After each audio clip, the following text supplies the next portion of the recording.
Sánchez. En este año de 2010 se ha efectuado una de las mayores reformas que la ermita haya sufrido desde su construcción. No solo la ermita, sino el entorno donde estuvo el Hospital de la Caridad hasta el año 1884, en el que fue trasladado por razones higiénicas a la casa contigua a la ermita de la Soledad.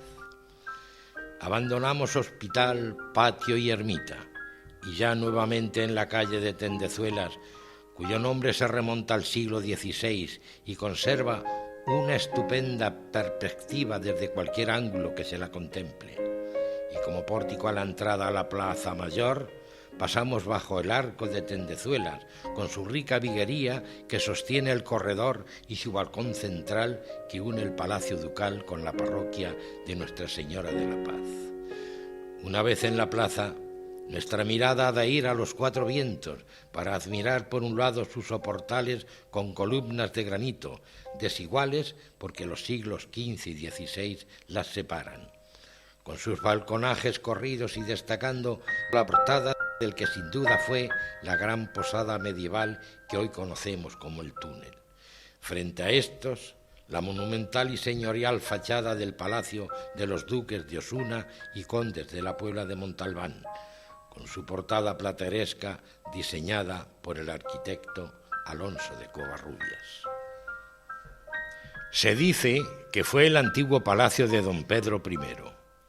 A finales del siglo XV, don Juan Pacheco lo reconstruyó y su hijo, don Alonso Tellez Girón, lo modificó en el siglo XVI. En este palacio nació el cardenal don Pedro Pacheco y Guevara el 29 de junio de 1488, uno de los personajes más importantes de la Puebla, junto con su contemporáneo Fernando de Rojas y Francisco Hernández. Fue declarado bien de interés cultural con la categoría de monumento en 1991. La iglesia parroquial ocupa la fachada este en honor a la Virgen de la Paz, que según la tradición recibió en el año 1085 a las huestes y al propio rey Alfonso VI cuando se dirigía a la conquista de Toledo. Y desde entonces ostenta el título de patrona de la villa, aunque no fuera entronizada como tal hasta el 24 de enero de 1653. Fue construida a mediados del siglo XV en la huerta del palacio de don Pedro I. Presenta elementos góticos y renacentistas. Su interior es de 3 naves separadas por arcos de medio punto que se apoyan en columnas.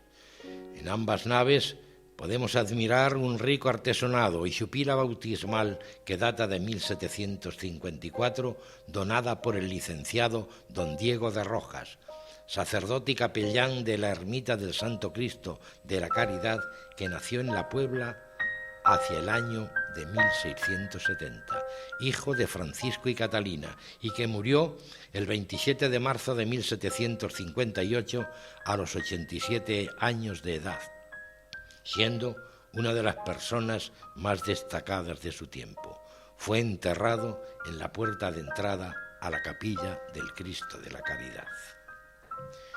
En la capilla mayor se encuentra un interesante retablo con pinturas de gran calidad artística, representando la Anunciación, la Visitación, el nacimiento del Niño Jesús y la adoración de los Reyes Magos, además de la imagen de Nuestra Señora de la Paz, de talla estofada y pintada de procedencia germano-holandesa del siglo XV.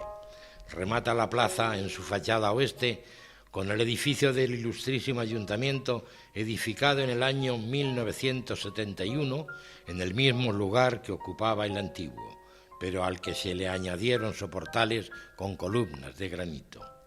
A esta plaza, a la que afluyen las calles de Bodegones, Travesía de la Iglesia, Tendezuelas y Manzanillas, testigo de todos los acontecimientos importantes, tanto culturales como lúdicos, la han cantado todos los poetas, pero destacamos por elegir uno, este soneto de don Rafael Fernández Pombo. Nunca tuvo la piedra mejor traza que la lograda manos del cantero, ni coso, foro, lonja o mentidero, mejor lugar que la perfecta plaza. Todo el sol de Castilla se solaza, la historia, el arte vuelven por su fuero. Ya es hermosa la plaza, lo que quiero es decir que el amor ganó su baza. Y en el centro la cruz que se levanta muda alondra de piedra que al fin canta la alborada de un pueblo toledano. Ni una palabra más se necesita porque en la plaza singular palpita, ebrio de amor, el corazón pueblano.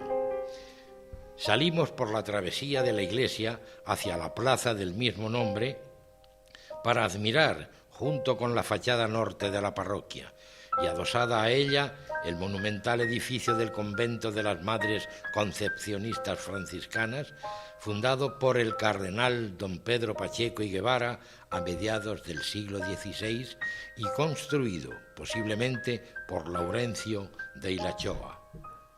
Se compone de iglesia, claustro con sus dependencias monacales y zona de huerto, y cuya traza de la iglesia fue ejecutada por el arquitecto Alonso de Covarrubias. La iglesia es de cruz latina, presenta un coro bajo a los pies del templo. Es uno de los edificios más importantes de la arquitectura renacentista de la provincia de Toledo, destacando su majestuoso retablo con escenas de la Pasión de Nuestro Señor. Exteriormente, la rotundidad del edificio se hace patente por la fuerza y protagonismo que adquieren los contrafuertes y el predominio del macizo sobre el vano. Toda la iglesia está trabajada con sillería, de piedra caliza para los muros y de granito para las esquinas, siendo un reflejo del esquema compositivo interno. Fue declarado bien de interés cultural con la categoría de monumento en el año 2007.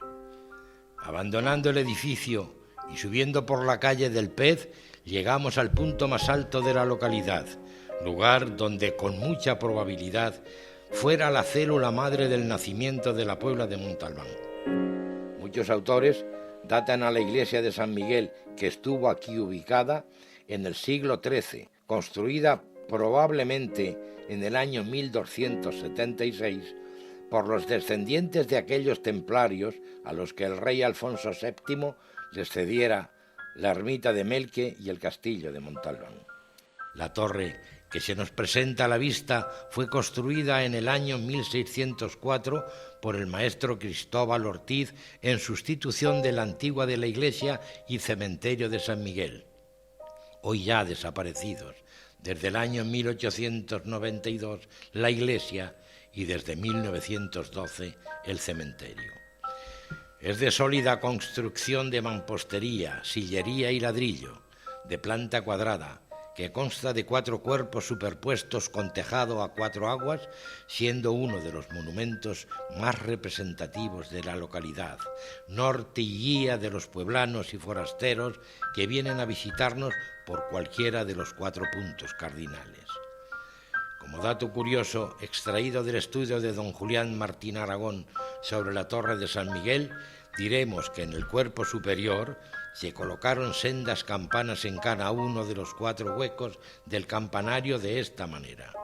Al poniente, la campana grande, llamada de Santa María de la Paz. Al ábrego, una mediana, llamada de San Ildefonso o Sermonera. Al cierzo, otra más pequeña, llamada de San Miguel, y en el que mira al solano un cimbalillo para llamar a los fieles a la Santa Misa. También se colocó en el campanario una matraca para llamar a los fieles en tiempo de Semana Santa, el que no estaba permitido voltear las campanas. Tampoco se queda la esbelta torre sin el saludo de los poetas. Mirad la torre mástil de velero, prisma de luz al sol de la mañana.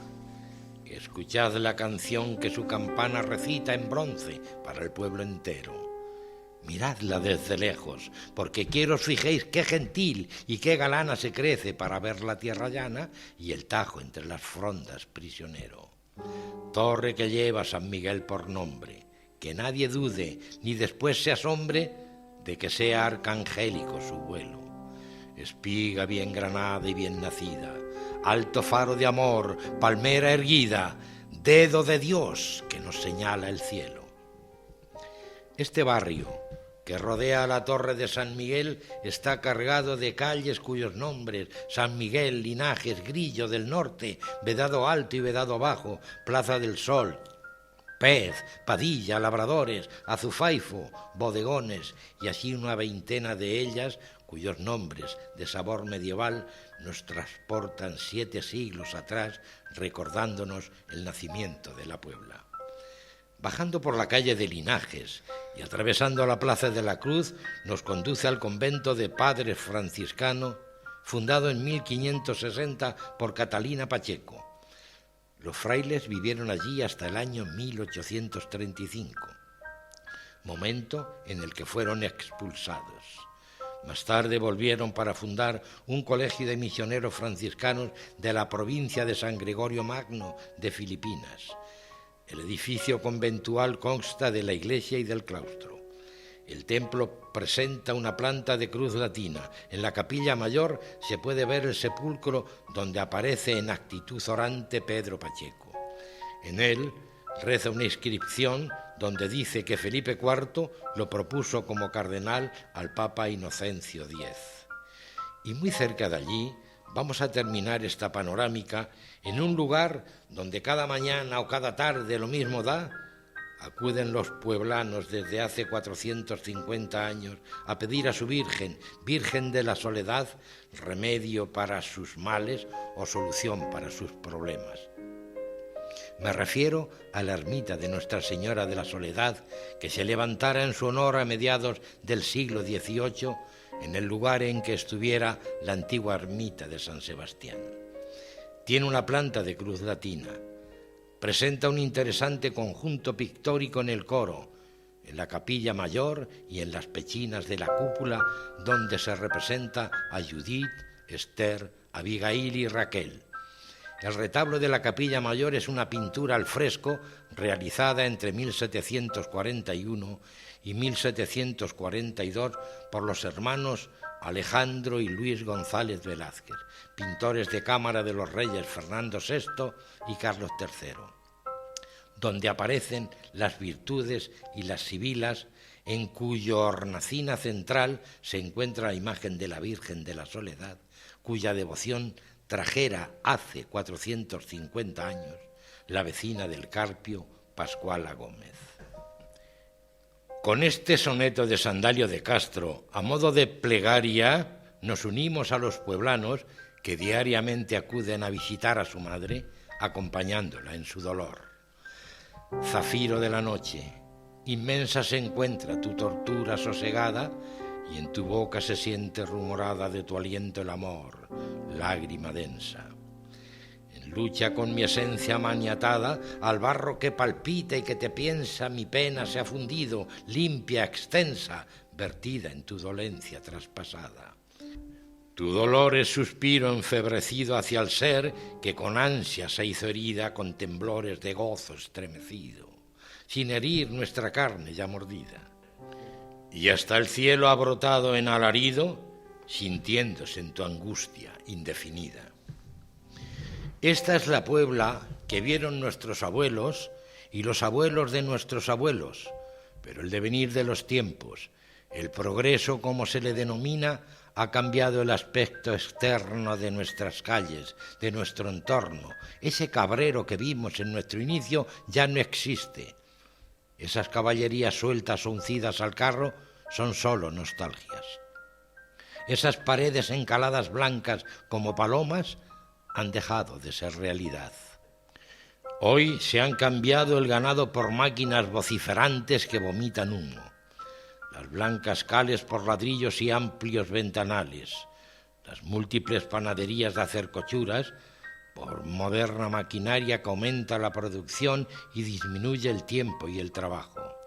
Se han construido fábricas como la de conservas Cidacos, o el gran matadero industrial allá en la ribera del Tajo, o la factoría del tratamiento del mármol en el paraje de Cañares, incluso un centro comercial denominado El Faro, que luce orgulloso sus grandes escaparates y su pintura azul. una carretera de circunvalación para alivio de los múltiples camiones que transportan la grava almacenada durante muchos siglos en la que fue frondosa vega del río Tajo. Tenemos 2 colegios donde cursan estudios más de 1 millar de alumnos y magnífico instituto donde nuestros hijos aprenden a ser hombres del mañana, y hasta un museo etnológico, el Museo La Celestina, en el que aún se conservan, aunque solo sea en fotografías y objetos antiguos de un pasado que no fue ni mejor ni peor de lo que hoy tenemos, sino distinto.